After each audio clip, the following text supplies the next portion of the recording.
O Evangelho em 3 minutos, com Mário Persona. A tentação de Jesus tem por objetivo confirmar suas credenciais.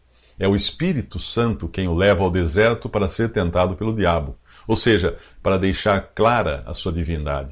Em 2 de suas provocações, o diabo coloca isso em dúvida, pois começa dizendo: se você é o Filho de Deus. Os judeus o acusavam de blasfêmia, pois ao declarar-se Filho de Deus, ele se fazia igual a Deus. Portanto, temos aqui um teste para provar se Jesus é quem ele diz ser. Pecar está fora de cogitação, por ele ser Deus.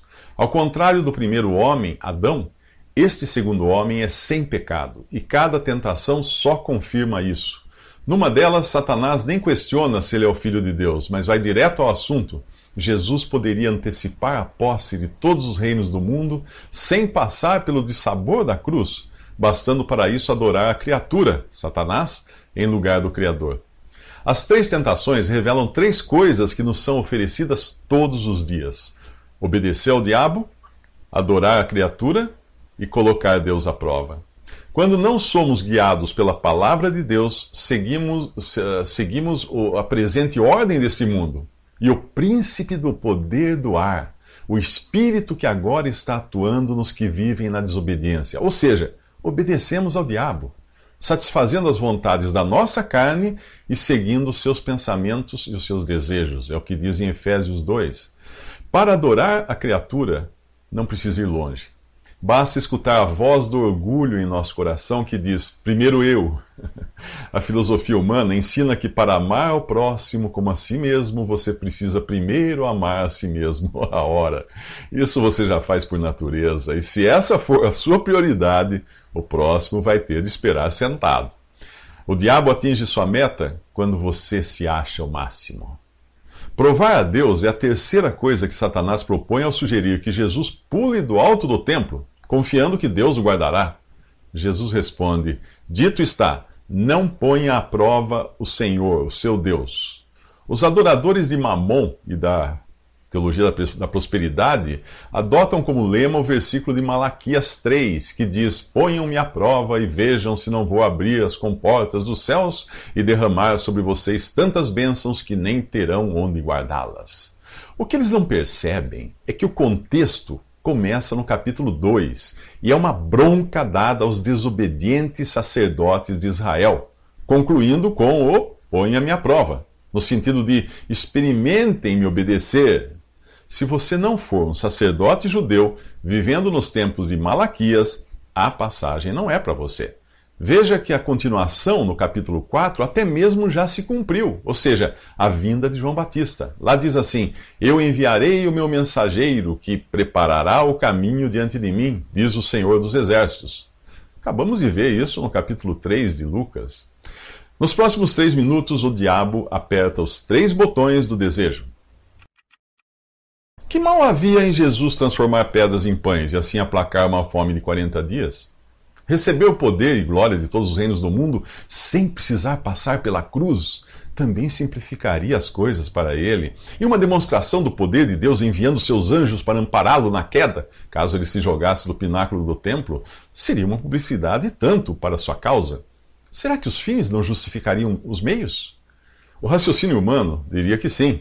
Mas qualquer pessoa que realmente conheça a Deus e sua palavra, imediatamente rejeitaria tal ideia. Jesus jamais iria fazer algo em obediência ao diabo, ainda que fosse para aplacar a fome. Também não iria evitar a cruz, se isso dependesse de adorar Satanás. No momento certo, todos os reinos do mundo seriam de Jesus, e ele não precisava de publicidade dessa sugerida pelo diabo, principalmente se isso envolvia tentar a Deus. Existem ainda 3 outros aspectos na tentação de Jesus no deserto. São como 3 botões que, quando acionados, tentam obter uma resposta, uma reação do corpo, da alma e do espírito. Ao apelar para a fome, Satanás tenta despertar em Jesus um desejo ardente para a satisfação do corpo, algo impossível no Filho de Deus. Ao expor numa vitrine o poder e glória de todos os reinos do mundo, o diabo quer despertar em Jesus uma inexistente cobiça dos olhos. E ao sugerir que ele salte do templo para ser amparado por anjos e obter publicidade e prestígio, o diabo apela para a soberba da vida, algo que jamais seria encontrado em Jesus, Deus e homem. Porém, nós, que não somos o Filho de Deus, mas somos seres humanos comuns, temos esses 3 botões em nós prontos para responderem quando acionados. Eles vieram no pacote da natureza pecaminosa que nós herdamos de Adão.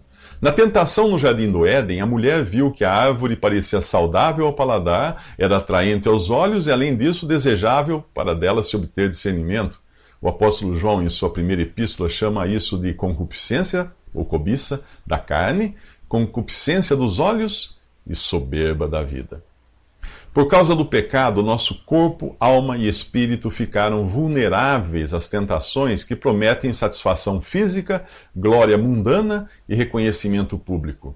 Ser tentado não é pecar. Jesus foi tentado e sabe se compadecer dos que são tentados. Porém, cair em tentação, isso sim é pecado, e nós estamos sujeitos às quedas. Felizmente, Deus é fiel e não permite que os que pertencem a Ele sejam tentados além do que podem suportar. Mas quando são tentados, Deus lhes dá um meio de escapar da tentação. Isso você obtém também de 3 maneiras: dependência de Deus, devoção a Deus e confiança em Deus. Mas isto é apenas para quem já não é mais pobre, cativo e cego. Se você continua assim, pobre, cativo e cego, o remédio está nos próximos 3 minutos.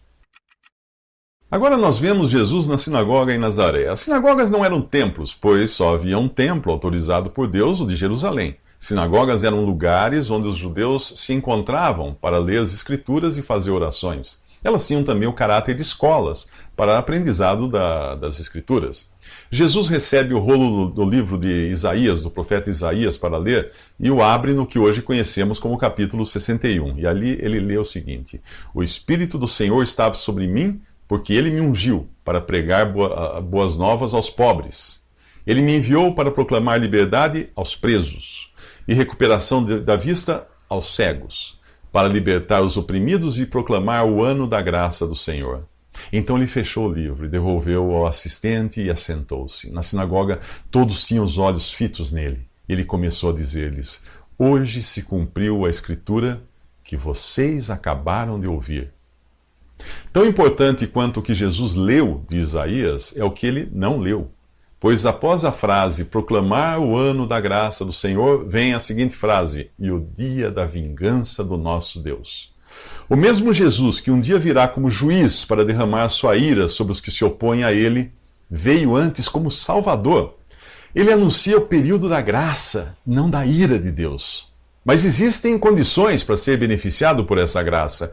As boas novas são pregadas aos pobres, a liberdade é proclamada aos cativos e a cura anunciada aos cegos. Para ser salvo, você deve se reconhecer pobre, preso e cego. A salvação é oferecida por graça somente. Portanto, se você acredita ter algo para pagar por ela, é porque se acha rico. O preço pago pela redenção do pecador foi o sangue do próprio Filho de Deus. Como você acha que possui algo que poderia se equiparar ao valor do sangue de Cristo? Ricos confiam no que têm, pobres dependem do que não têm e precisam receber. É assim que se recebe a salvação, sendo pobre. Além disso, Jesus veio oferecer a libertação aos cativos. Em Hebreus, capítulo 2, diz que Jesus se fez homem para que por sua morte derrotasse aquele que tem o poder da morte, isto é, o diabo, e libertasse aqueles que durante toda a vida estiveram escravizados pelo medo da morte. Se você não se considera preso e escravo da morte e do diabo, não dará valor à libertação que Jesus oferece. Passarinho que nasce em gaiola não se considera preso, do mesmo modo como o pior cego é aquele que não quer ver. E é a cura para essa cegueira espiritual que Jesus anuncia. Porém, de que adianta isso se você acha que pode ver? O apóstolo Pedro diz que os salvos por Cristo são geração eleita, sacerdócio real, nação santa, povo exclusivo de Deus para anunciar as grandezas daquele que os chamou das trevas para a sua maravilhosa luz. É preciso reconhecer-se em trevas para desejar a luz de Cristo. Se você se considera pobre, cativo e cego, Peça agora mesmo para Jesus lhe salvar.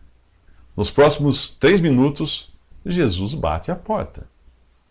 Visite 3minutos.net. Dúvidas? Visite respondi.com.br.